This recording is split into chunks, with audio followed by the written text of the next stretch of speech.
Ya, assalamualaikum warahmatullahi wabarakatuh. Kali ini kita akan mengerjakan analisa stereografis pada struktur kekar dengan menggunakan software DIPS ya. Nah, data yang kita butuhkan itu sendiri merupakan data kekar orientasi dan dip kekar yang sudah diukur sebelumnya berupa seperti ini. Nah, dengan bentuk data seperti ini kita bisa langsung mengolahnya dengan menggunakan software DIPS. Yang pertama-tama yang harus kita lakukan adalah ke file new. Nah, kemudian akan muncul spreadsheet seperti ini. Nah, ini kan datanya masih kolom datanya masih dip dan dip direction. Sedangkan data yang kita punya adalah strike dan dip. Nah, maka dari itu harus kita ubah. Kita pergi ke project setting, kemudian di global orientation formatnya kita ubah ke strike dip yang right. Kenapa yang right? Karena kita menggunakan kaidah tangan kiri dengan asumsi bahwa dip itu berada di kanan dari strike gitu. Nah, di strike dip yang right, unitnya metric, kemudian oke. Nah, setelah kolomnya strike and dip, kemudian kita hanya perlu mengkopikannya saja, mengkopasnya saja ke software DIPS. Nah, setelah berhasil dimasukkan ke dalam software DIPS, kita bisa langsung mengetahui diagram konturnya dengan menekan klik kontur preset. Nah, proyeksi kontur dari data yang telah kita masukkan itu adalah seperti ini. Bisa dapat kita lihat bahwa data yang kita masukkan memiliki dua elevasi tertinggi dalam kontur ini. Nah, kemudian untuk mendapatkan arah umumnya kita bisa menambahkan plane atau bidang di sini di user plane, atau bisa kita menekan dengan Ctrl A. Nah, setelah itu kita arahkan kursor ke titik puncak atau elevasi tertinggi dari kontur yang telah kita plot sebelumnya. Kemudian diklik, kemudian beri label misalnya kekar 1. Nah, untuk merapihkan hasilnya kita bisa menguncheck pol dan ID. Nah, nanti hasilnya akan seperti ini. Kemudian lakukan hal yang sama terhadap puncak kontur yang berikutnya.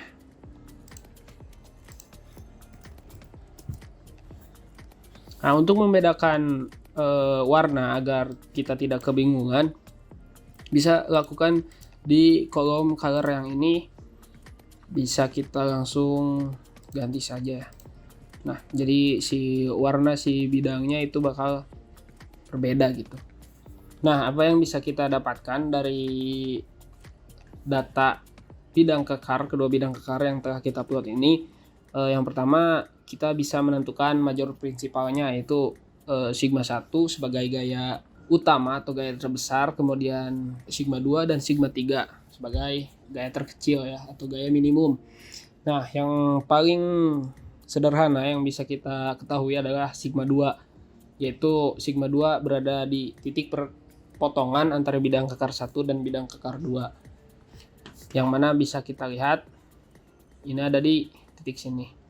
Bisa kita tandai langsung dengan text tool ya. Sini misalnya T2 atau tegasan 2. Nah, teks ini bisa kita edit pada kolom kiri bawah ada font. Kita bisa edit fontnya dan ukurannya. Nah, seperti ini. Kemudian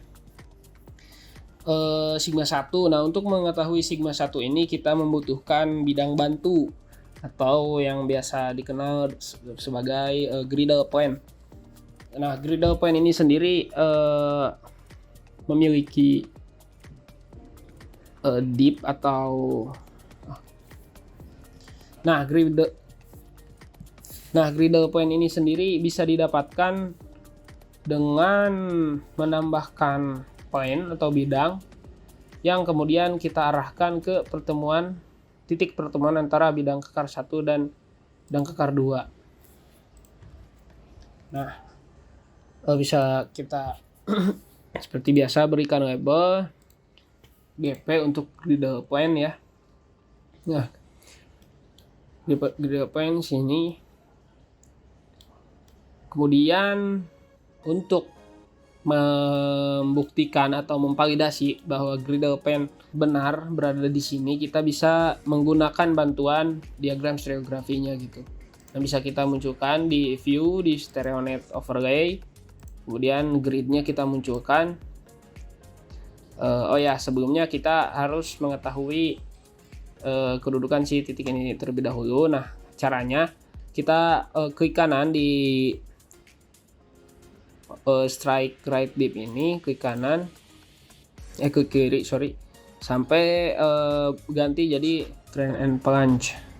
Arahkan kursor kita ke sini, ke titik pertemuan bidang kekar 1 dan bidang kekar 2. Nah, kemudian di kanan bawah kita bisa membaca bahwa nilai train and plunge dari titik pertemuan dari kekar 1 dan kekar 2 adalah 92 dan 50.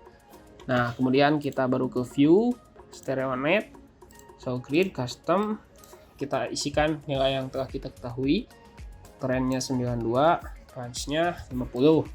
Nah, kemudian si pusat StereoNet akan berada di titik pertemuan berikut yang tadi. Nah, untuk membuktikan si griddle point ini benar, si griddle point harus berada 90 derajat dari titik pertemuan bidang kekar 1 dan bidang kekar 2. Seperti yang telah kita ketahui dalam StereoNet, jarak satu lingkaran itu adalah 10 derajat. Kita hitung saja manual. Maka griddle point yang telah kita buat ini bisa diasumsikan sebagai griddle point yang sudah benar gitu. Untuk menghilangkannya bisa kita uncheck di sini. Nah, setelah mengetahui griddle point atau membuat griddle point atau bidang bantu, kemudian kita bisa mengetahui atau mengidentifikasi sigma 1 atau gaya utama. Nah, untuk menentukan sigma 1 atau tegasan utama itu bisa kita aktifkan terlebih dahulu ya. Si StereoNet-nya, overlay-nya tinggal sini, tadi kan kita sudah, tinggal kita centang lagi StereoNet overlay-nya. Kemudian sigma 1 itu berada di tengah-tengah griddle point yang berada di antara bidang kekar 1 dan bidang kekar 2, atau biasa dikenal dengan pada sudut lancip antara pertemuan antara kekar 1 dan kekar 2, yang mana kita mendapatkan di area sini ya kira-kira. Nah, kemudian dari besaran bidang griddle point yang berada di dalam area ini, sigma 1 itu berada di tengah-tengah. Jadi bisa kita identifikasi saja si titik tengah dari griddle point bagian sini tuh berada di mana gitu. Kita bisa menggunakan atau memanfaatkan si batas-batas StereoNet ini sebagai patokan atau perhitungan. Nah, berdasarkan si bantuan StereoNet ini, maka kita bisa asumsikan bahwa sigma 1 berada di daerah sini, di sudut sekitar 270 derajat northeast gitu. Maka bisa kita lakukan hal yang sama dengan sigma 2, yaitu mengidentifikasi atau menandai daerah sigma 1 itu ada di sini.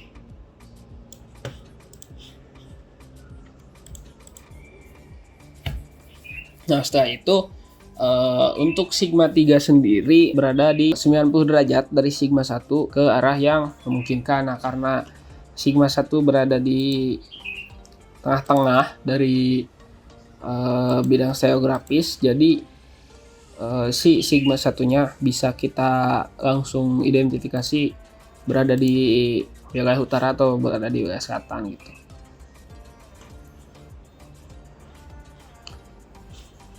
Sigma 3 sendiri bisa kita langsung tandai dengan cara yang sama gitu, T3 atau sigma 3 atau gaya minimum.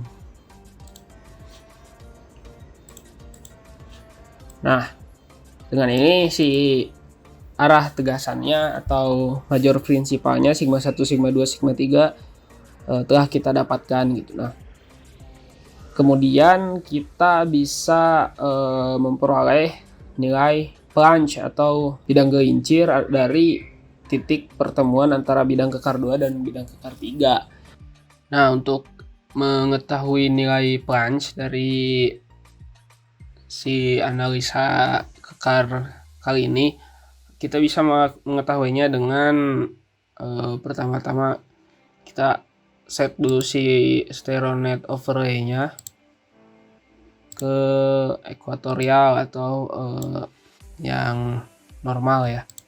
Nah, kemudian kita bisa hilangkan dulu si kontur. Nah, plunge ini berada di pertemuan kekar 1 dan kekar 2. Nah, kemudian kita bisa draw line aja dari pertemuan kekar 1 ke kekar 2, tarik garis lurus ke arah east.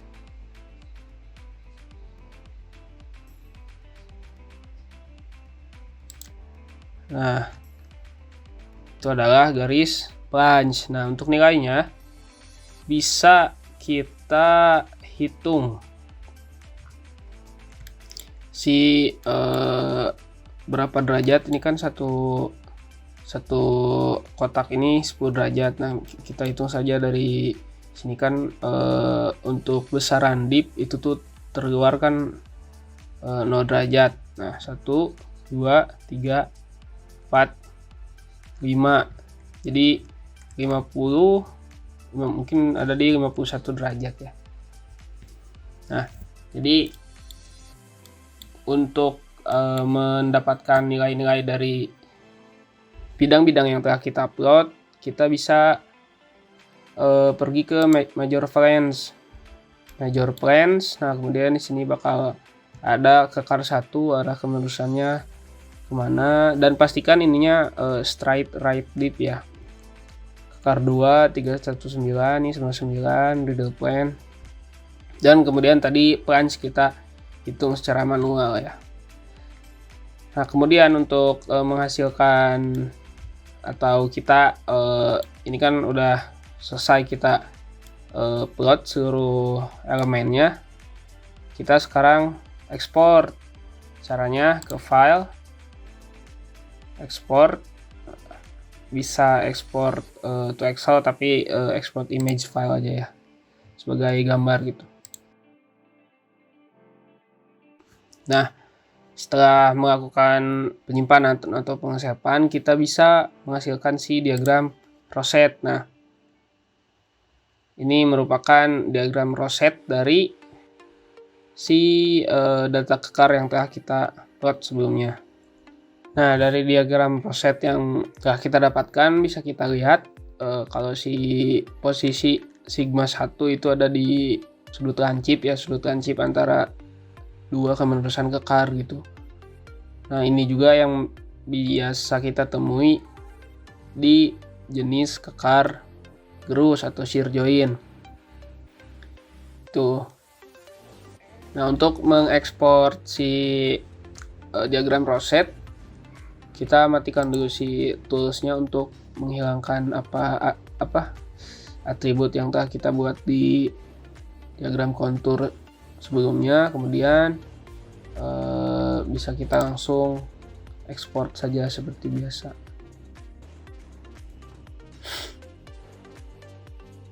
Nah, setelah itu analisa kekar dengan menggunakan dips telah selesai dilakukan. Apabila masih ada yang belum dimengerti atau ingin ditanyakan, silahkan hubungi asisten masing-masing. Terima kasih.